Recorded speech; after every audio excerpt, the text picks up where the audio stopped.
First Samuel 18, if you have your Bibles, your phone, your device.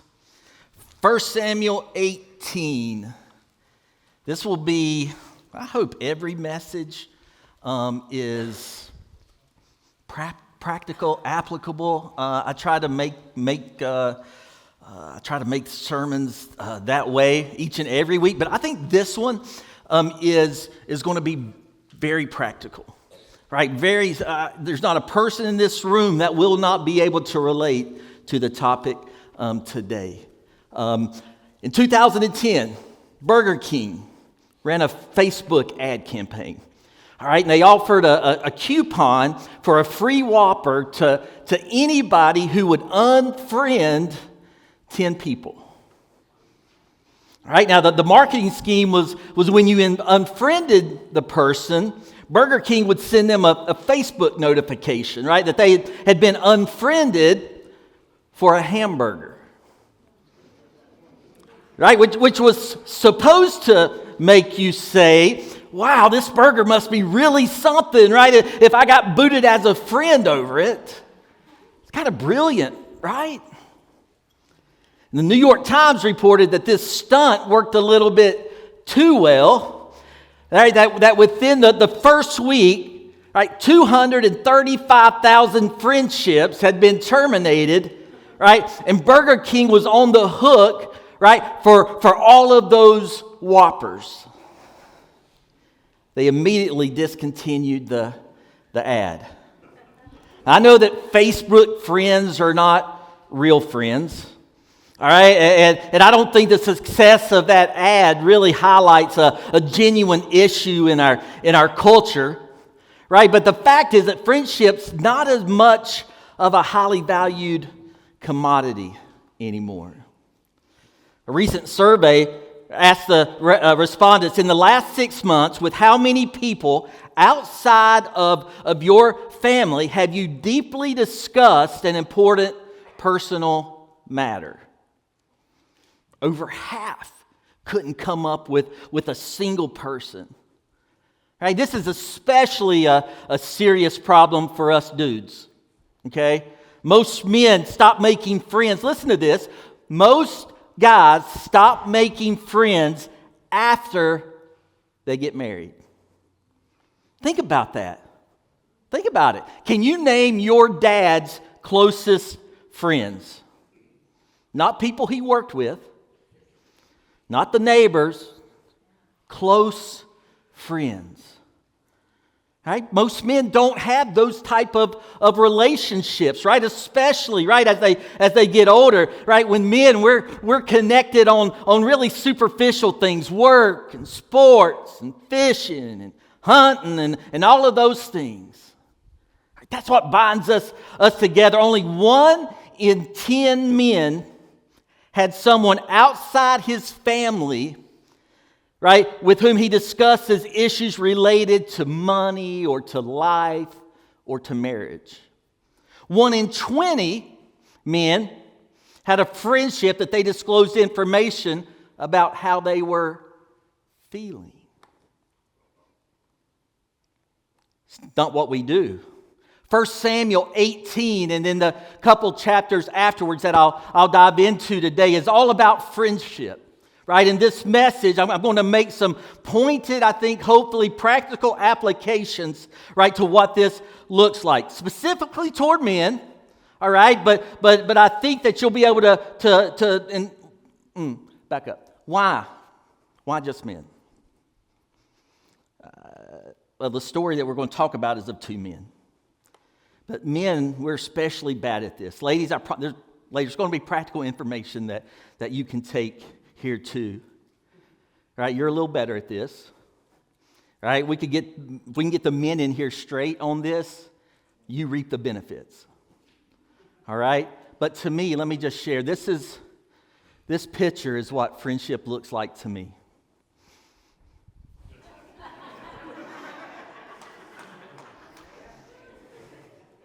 This is what friendship looks to me. This was at my son's 3-year-old birthday party. It was Shrek themed. So Preston still hasn't recovered from this. Who knew Shrek had boobs?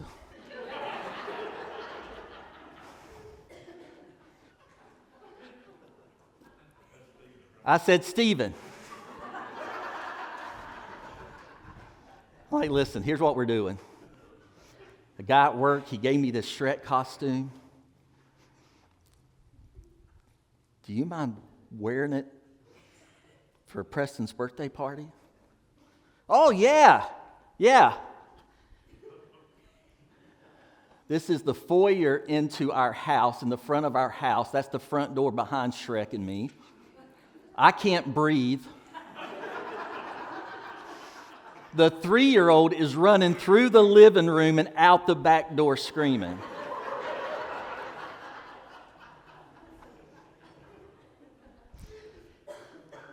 You've got to find you a friend who will put a Shrek costume on and a pillow in it. We all need those kinds of friends, right? Now, I promise our friendship goes a whole lot deeper than this. But we'd all be better off. One of the things I really desire for our church, for this place, is to be a community of friends. Right? To be a community, right? Think of it this way. We want church, this is how it is in my brain, okay? We want church to grow bigger and smaller all at the same time. What do I mean by that? Bigger in that we reach more people. Bigger in the fact that we impact more people's lives, right? But smaller in that we make it easier for you to connect with each other and be known, right? But to do that does take some initiative on your part. Question: how many of you, just raise your hand, I don't do this often, okay? But how many of you have been at our church less than a year? Raise your hand. Keep them up. Keep them up. Look around. Look around, right? And those of you with your hands raised, it takes a year for you to feel part of a church. You can put them down.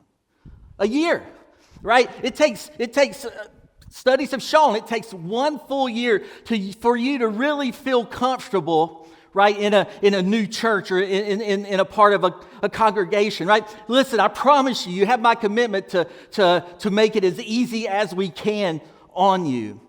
But it does take initiative, right? It takes initiative on your part, right? And we'll do so. So consider today my biblical motivation for you to do that. 1 Samuel 18, it's one of the greatest friendship stories of all time. Right? And it includes our main character, David. It shows us not only why friendships are important, but how do you go about developing those? And that's what we're going to talk about, okay? 1 Samuel 18, verse 1 is where we'll start. 1 Samuel 18, verse 1. After David had finished talking with Saul, Jonathan became one in spirit with David. Right? That Hebrew word there literally means knit together in spirit. Knit together. It was a deep, right? And he loved him as himself. And from that day, Saul kept David with him and did not let him return home to his family. And get this verse 3 is important. And Jonathan made a covenant with David because he loved him as himself. Church, anytime you see that word covenant in Scripture, it's a big deal. It's a big deal, right? It aligns with the covenant that we make with God, right? But this friendship was so deep that they made a covenant together. And Jonathan took off the robe he was wearing and gave it to David, along with his tunic and even his sword, his bow, and his belt. These were princely garments, right, that he's given to David. Right? Here's what's remarkable about this. Like in normal circumstances, right, who would have been king after Saul? Jonathan. Jonathan is the son of Saul, right? So in normal times, Jonathan would become the king, right? We know how it works. Queen Elizabeth died, right, 2-3 years ago, right? The beloved Queen of England. And when she passed, Prince Charles, her son, became king. That's how it's supposed to work. But Jonathan recognizes that God has chosen David to be the next king. Right? And without the slightest hint of jealousy or resentment, Jonathan divests himself of his garments and gives them to David. In verse 5, it continues that whatever mission Saul sent him on, David was so successful that Saul gave him a high rank in the army. This pleased all the troops and Saul's officers as well. When the men were returning home after David had killed the Philistine, Goliath, the women came out from all the towns of Israel to meet King Saul with singing and dancing, with joyful songs and with timbrels and lyres. And as they danced, they sang, Saul has slain his thousands and David his tens of thousands. Right, now listen, that phrase right there was not supposed to favor David or Saul. David is so much better than Saul, right? But this is a song giving thanks to God for both of them. All right, and they mentioned Saul first because simply the only reason is Saul had been king first. Right, but Saul didn't like that his name was even associated with David, right? And with a lower number. Right, so in verse 8 it says, Saul was very angry. This refrain displeased him greatly. They have credited David with tens of thousands, he thought, but me with only thousands. What more can he get but the kingdom? And from that time on, Saul kept a close eye on David. Jump ahead to chapter 19, verse 8. Chapter 19, verse 8. It says, once more war broke out. And David went out and fought the Philistines. He struck them with such force that they fled before him. But an evil spirit from the Lord came on Saul as he was sitting in his house with his spear in his hand while David was playing the lyre. Saul tried to pin him to the wall with his spear, but David eluded him as Saul drove the spear into the wall. That night, David made good his escape. It's a soap opera. All right, these stories are great. Right, but so eventually Saul calms down, right, and David comes back. But in the next couple of chapters, right, Saul tries 4 more times to kill David. And Saul sees Saul's back and forth with his emotion, right? He's up on David one day, he's down on David the next, right? He's trying to turn him into a dartboard the next. Right, and Saul goes on one of his murderous rages, and Jonathan pleads David's case with his dad. Right, he does this multiple times. Dad, what's David ever done to you? What's he done? Right, you've had no better friend in your kingdom than David. And it calms Saul down for a little bit, and they bring David back, and everything goes well for a little bit, a little time, and then Saul flips out again, and this happens a total of 5 times. And after the 5th time, when David ran away, it seemed like Saul had cooled down a little bit. But nobody knows for sure. And by the way, you think your job's hard? Right? I mean, you probably didn't go to work this week saying, man, I wonder if my boss is going to try to kill me with a spear. Right? But that's what David was leaving. That's David's life. All right? And nobody knows if Saul's calmed down or not or anything like that. So David and Jonathan come up with this plan, right, to test Saul and see kind of what kind of mood that he's in. And so here's the plan. David's going to skip the monthly banquet that Saul has for all of his leadership and all of the people in the kingdom. Right, and he's going to skip with all his generals, right? And when Saul asks Jonathan where David's at, he's going to tell him, right? Jonathan will tell him that David had a family problem, a family issue. And they figure if Saul gets furious, then he probably wanted to kill David. Right? Sure enough, Jonathan relays the message. Saul becomes furious. Right? And when Jonathan pushes back on his dad just a bit, what happens? Saul takes a spear, right, and throws it at his own son. So obviously they have their answer. Right? They have their answer, right? And so they come up with another plan. They have a little prearranged signal that they're going to take into motion, right? Jonathan shoots some arrows out in the field, right? And tells his servant boy to go and retrieve them. Right? And he tells him, right, the arrows are beyond you. That means that David's in danger. If he says the arrows are in front of you, that means David's safe. Right? So he shoots the arrows and says, the arrows are way beyond you, which means David's in trouble.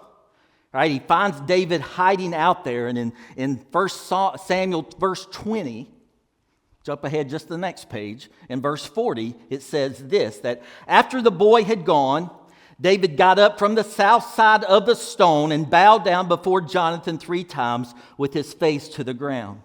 Then they kissed each other and they wept together, but David wept the most. Jonathan said to David, go in peace, for we have sworn friendship with each other in the name of the Lord through that covenant that we talked about, saying, the Lord is witness between you and me, and between your descendants and my descendants forever. Then David left, and Jonathan went back to the town. There's so much good stuff about friendship in this story, right? But before we, right, I want us to make sure we don't lose the larger threads in this story, right? First, we're witnessing the complete unraveling of King Saul, right? David's predecessor. Right? Completely, right? Saul is literally going insane in this story.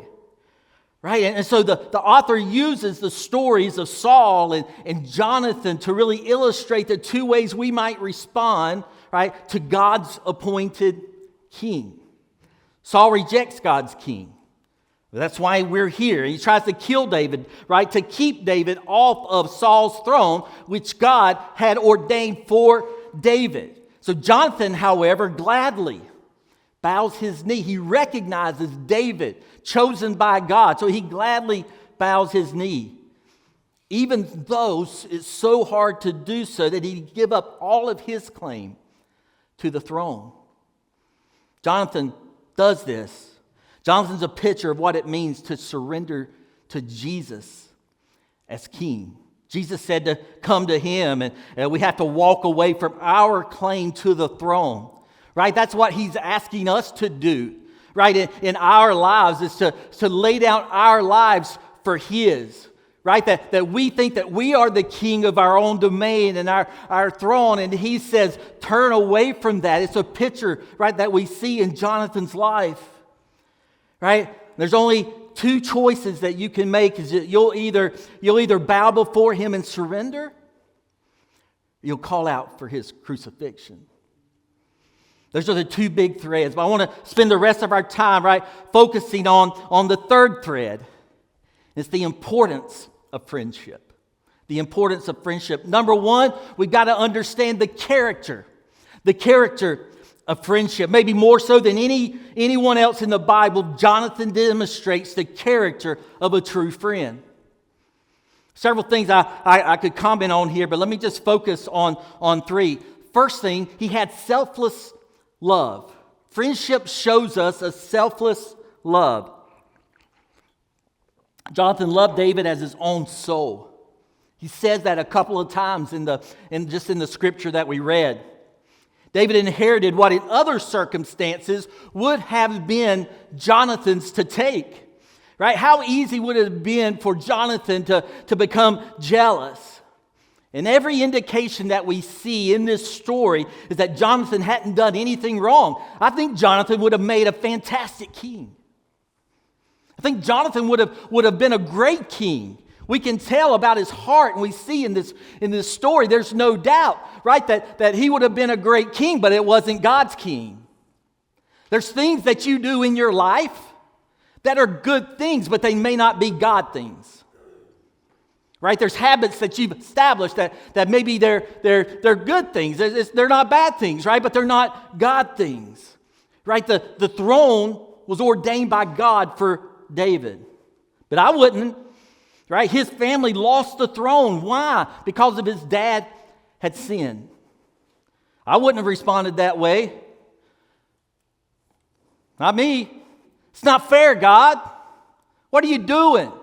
It's not how it's supposed to work. Right? What are we doing here, God? Right? And then to have resentment towards David. right? Since David got the blessing that he wanted. That wasn't Jonathan. Jonathan respected what God had appointed and genuinely loved David. So let me ask you, how jealous are you of those you call your friends? Do you struggle with that? Are you secretly resentful for some blessings that come into their lives? When they get the boyfriend, when they get the starting position, when they get the good grade, or the recognition, or the promotion that you wanted, why do they have to make so much money? Why do their kids excel at school and getting scholarships when mine are struggling? Right? And all you can do is look at them and think, God, why not me? Why not me? They're not better than me. Right? And we see true friendship is selfless. It rejoices in the blessings that your friends get, even when those blessings you like to have for yourself. Right? And then true friendship is intentional. It's intentional.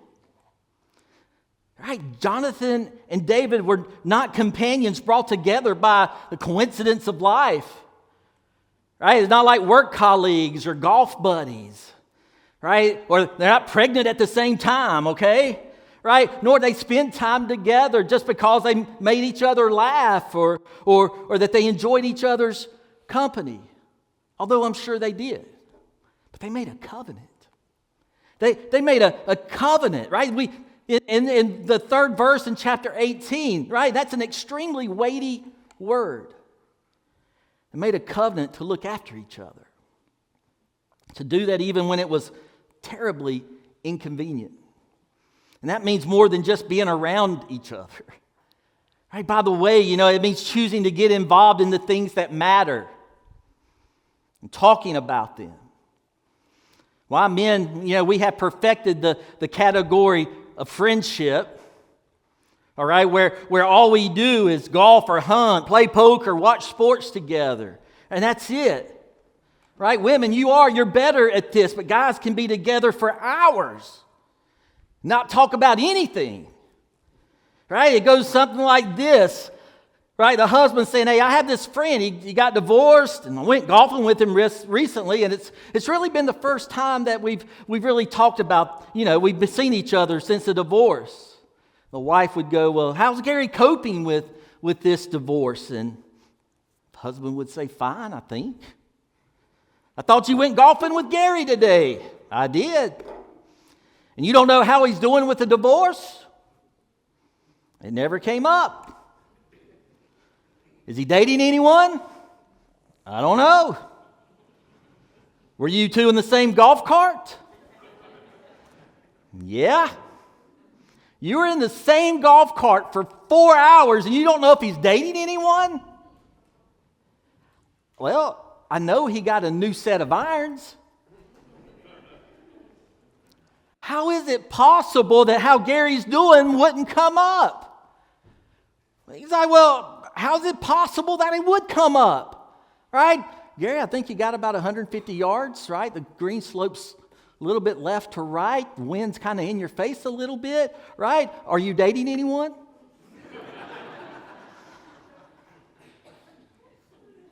It's true, right? It's true, right? Biblical friendship takes intentionality. It takes intentionality, right? Those things, there's a choice to be involved in each other's lives, right? And to get into the things that really matter, right? And the third thing is, right, that there is a commitment to speaking truth in friendship. Truth in friendship, right? Jonathan told David hard things that were awkward, things David didn't want to hear. It's because Jonathan wasn't trying to just make David feel good. Right? He was trying to save David's life.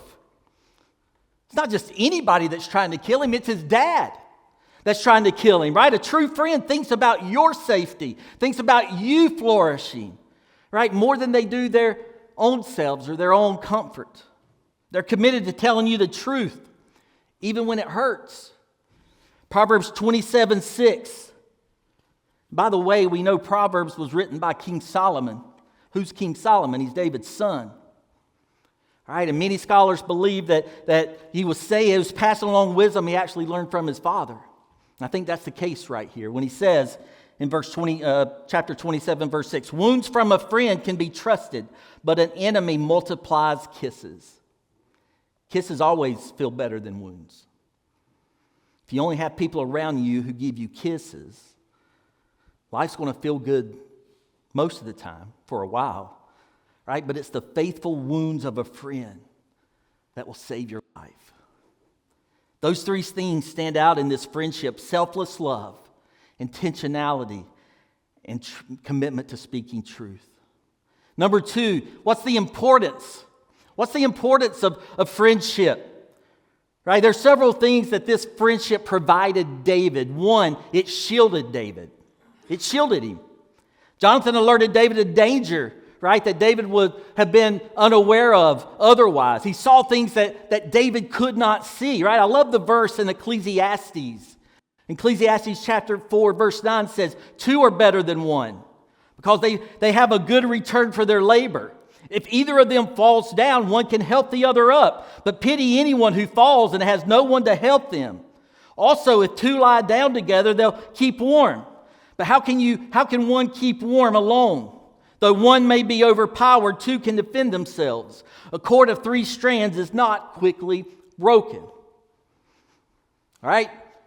There's a part of that verse that does not speak to me, okay? I'm not lying down with another dude to keep warm. All right? Unless it's a matter of life or death, it's not happening.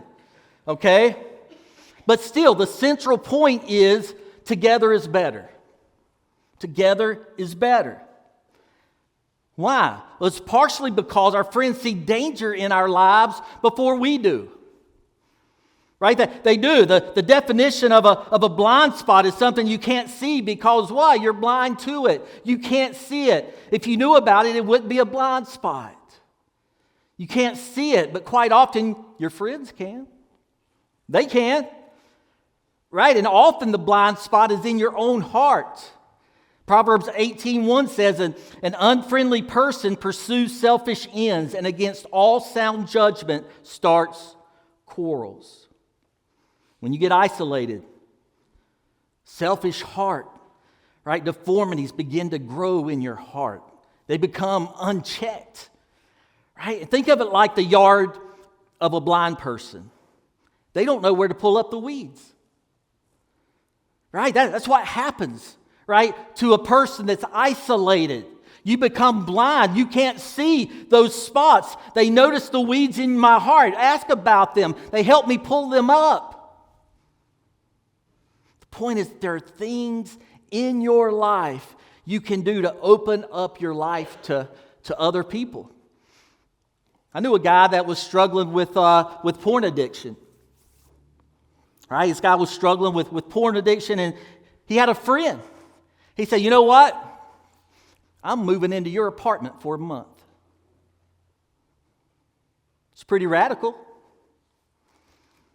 but it helped. Accountability is uncomfortable, but it helps. People are close enough to you, right, to speak life into you, right? Be honest. Be honest, right? When was the last time your friend told you that's a stupid decision? If you do this, it's going to hurt your relationships, it's going to hurt your marriage, right? Your testimony, right? Or something like this, right? This doesn't seem like a wise use of your money. I'm not sure it's immoral, but is that the best thing to do? Right? Or this doesn't seem like a wise relationship. When's the last time someone told you something like that? If you can't think of a time, there's probably two explanations to that. You're just so perfect, you don't need that kind of guidance. The other possibility is you haven't let people in close enough to see what's going on in your life or given them permission to speak. My money's on the latter one. Right, this friendship shielded David. Here's the second thing it did. It strengthened David. This friendship strengthened David. Jonathan spoke courage into David's life when David needed it. Right? When David was ready to give up, right? He spoke He reminded David that God had great plans for his life. He was chosen by God. Even when David's world seemed to be collapsing around him, David made stupid mistakes. Right? True friends multiply your strength. God designed our hearts to work that way. Right? Like when geese fly in a V formation, you maybe have seen them here lately, these stupid geese that poop on everything. When geese fly in a V formation, it adds 71% range than when they fly on their own. 71. That's because the wings of the bird in front of them create that updraft that makes flying easier. And all the birds right in the V benefit from the one in the front of them. When you say, well, what about the poor sap at the front? That one meets all the wind resistance, but only does it for a short amount of time. Then he goes to the back. Another one takes its place. The strongest horse in the world can pull a sled weighing about 5,000 pounds. If you harness two horses together as a team, they'll pull 14,000 pounds. More than double. Putting two horses together doesn't just double their strength, it multiplies their strength. It works the same in your friendships. God made us so that our strength multiplies when we pull together with a friend. I don't know about you, but knowing someone else that is grieving my heart, right? That is grieving my problems, right? That's rare to have a friend that grieves your problems with you. But when I know a friend's grieved about my problem with me, that they're worrying about it with me, it makes my soul feel so much lighter. Do you get that? Have you experienced that? It's one of the greatest experiences of my life. When somebody looks at me, right, and genuinely says, right, like the great philosopher Woody from Toy Story, you got a friend in me. If you got troubles, I've got them too. There isn't anything I wouldn't do for you. We stick together and see it through because you got a friend in me. Close friendships sustain and strengthen us. In times of distress, listen, in times of distress, it's not the romantic parts of my marriage relationship that helps me. It's the friendship part. In the most difficult seasons of my life, in the middle of those things, my wife, Shannon, helps sustain me. Not because she's my wife in those times, because she's my friend. What I needed in those times, it wasn't sex, it wasn't a roommate, it wasn't someone that I shared my bank account with, it was a soul friend.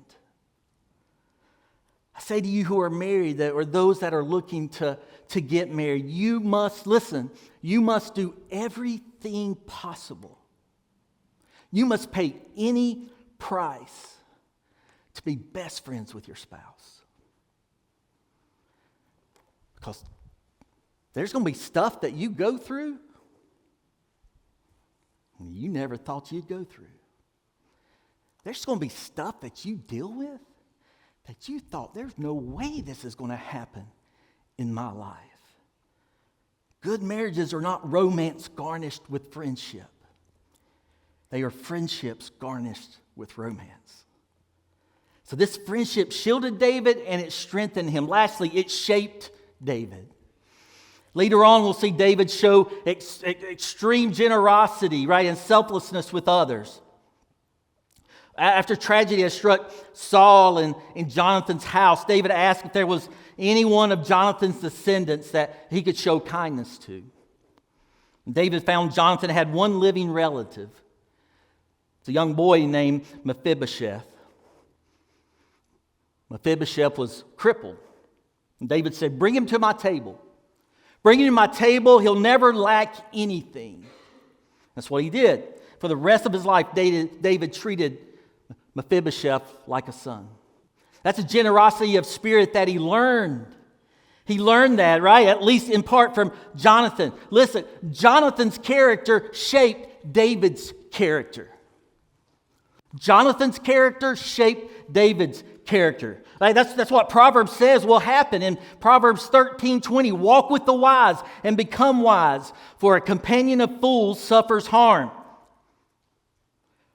What's that mean? What's this verse mean? This verse means that there is one place in your life I can look at right now to accurately predict your future. It's who your close friends are. You show me your friends, I'll show you your future. Listen. All right, and listen, I could preach this to the kids all day, all right? But adults, you need to hear this too. You become the average of your 5 closest friends. Look at your 5 closest friends. You'll become the average of them in the days to come. You say, that's depressing.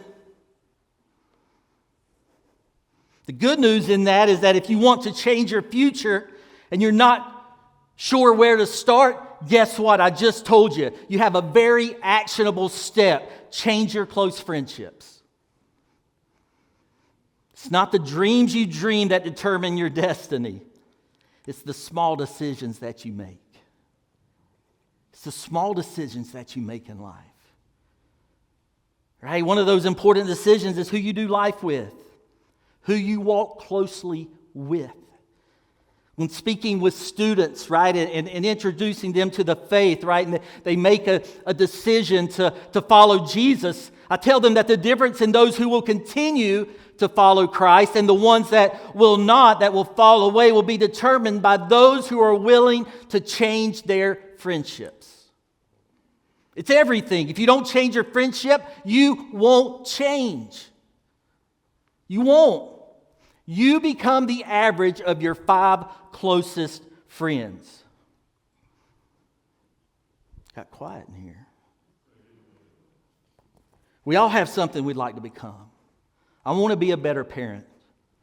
I want to be a better student. I want to be a better worker, a more solid Christian. Right? But what if the decision to become that was really a decision about the friends that you choose?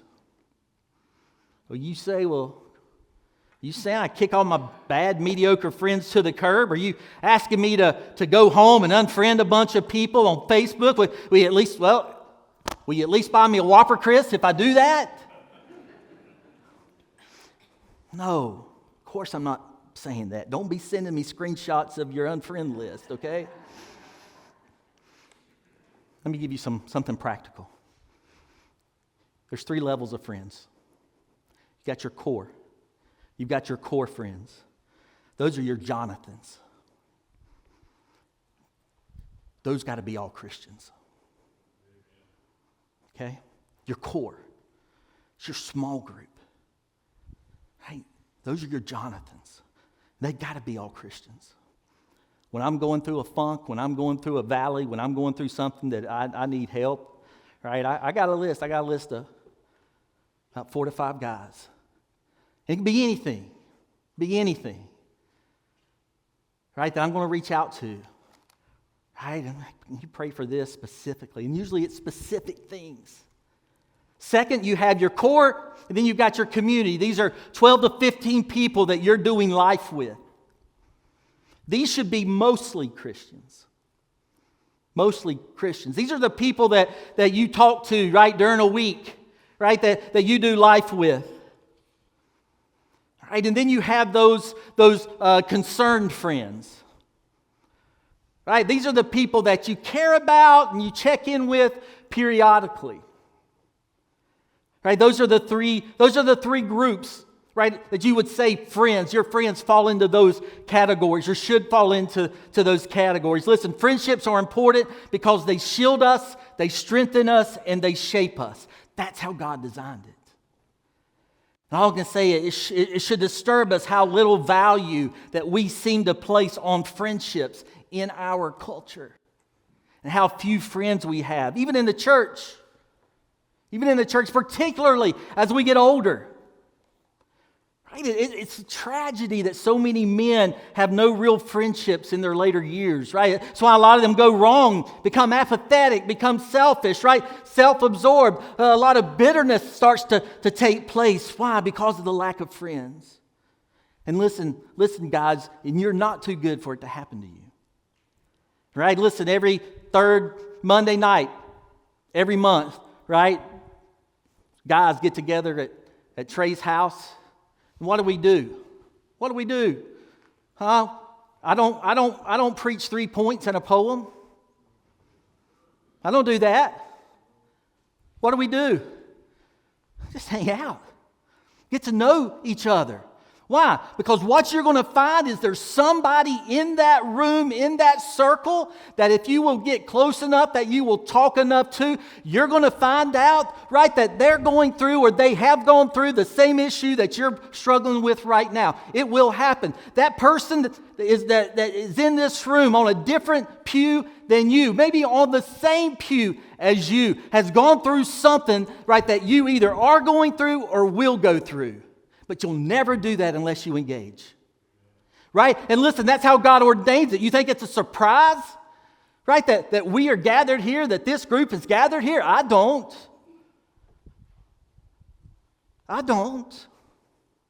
Right? And there's something different. Listen to me. There is something different about gospel-focused friendship.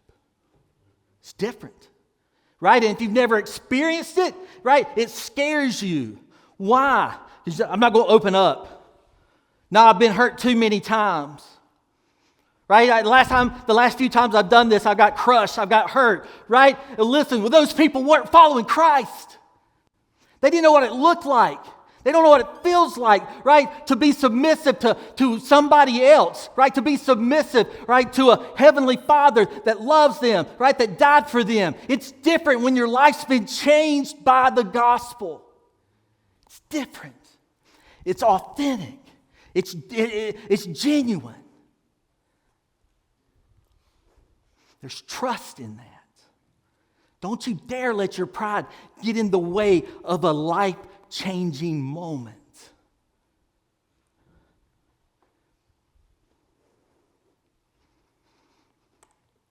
It may start off like Shrek, but it finishes much sweeter, much genuine. Shannon and I came to Hickory Grove 30 years ago. And you can come on, Joy. We come to Hickory Grove about 30 years ago. Shannon and I we weren't married yet. When we came to Hickory Grove, we would be married in about 6 months. Right? And so we come and we just fall in love with this place.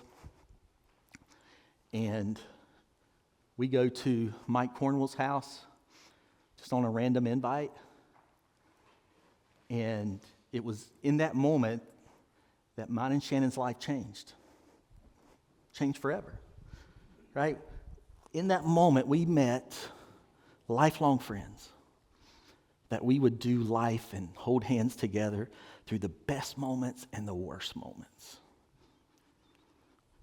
So this young adult group, this is why I'm pushing you so hard, right, to make those friends. Because it matters. Stuff will happen in your life that maybe you can't go to your parents or you don't want to go to your parents. There's going to be things in your life, right, that you're going and you need that gospel community. Right? So we met Amy and Steve. We met Stephen Stevens and Amy Bradley at that time. Right? And we would be it would just happen. I mean, it just happened. It was organic and it just happened and it blossomed. And listen, Amy talks to Shannon more than me. In the morning, on the way home, how was your day? Right? And it's a bond, it's a friendship to where she can say anything, right? And it's safe. I challenge you, if you don't have that, right? All of my best stories in life have come from that friendship. The funny ones, the sad ones. I challenge you. It's life-changing, right? You're like, well, that's not the inner workings of theology and how it works and all this stuff. No, it is. It's the practical one, right? It's the one that will make a difference in your life, right? You keep wanting to go deeper, and God's saying, here, there's something right here. Why don't you grab it? Why don't you take hold of it? Right? This is life-changing, right? Jonathan and David made a covenant. Right? And it says that they loved each other as themselves. Do you understand that? Does that carry any weight with you? I know you love yourself. I love myself. Right? But to have a friend, another person that's not your family, that you love just like that. Change you forever. I promise, just try it. Just try it, right? But it's not going to happen with you, right? Just coming in here and then you're going to, right? Hey, I got to hear the sermon. I got to do this. All right, I'm gone. No, try to engage, right? Try to engage. I forgot about this. Right, I want to point this out though in my notes. You got to make an intentional choice. There's 2 connection points you can do this, right? You can, by serving. You want to meet people? Go serve with them, right? Because you're going to be in this little, small, rundown kitchen in the Gastonia Street Ministry, rubbing elbows together. You're going to get to know somebody, right? It's sitting there painting the dugouts at East Gaston baseball field, right? We got flakes going all over us, and we're painting and we're talking. It's that, right? It's getting in a small group, a discipleship group, Sunday school, life group, Wednesday night, whatever. Get to know people. Both are important, right? But I'm telling you that surveys show that the people who feel most connected are the ones that serve. Start there. You're like, Chris, you just did that to get us to plug in and help and serve and da-da-da. Yeah, whatever it takes. I don't care. Right? But listen, get plugged in because it makes you better. It makes you stronger. You're here. This is important. Okay? You need to hear this. This is God-appointed time once in a week, right? But you need something more. You need something more.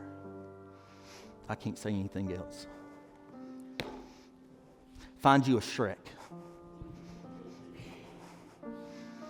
Find you a Shrek. Well, let's stand.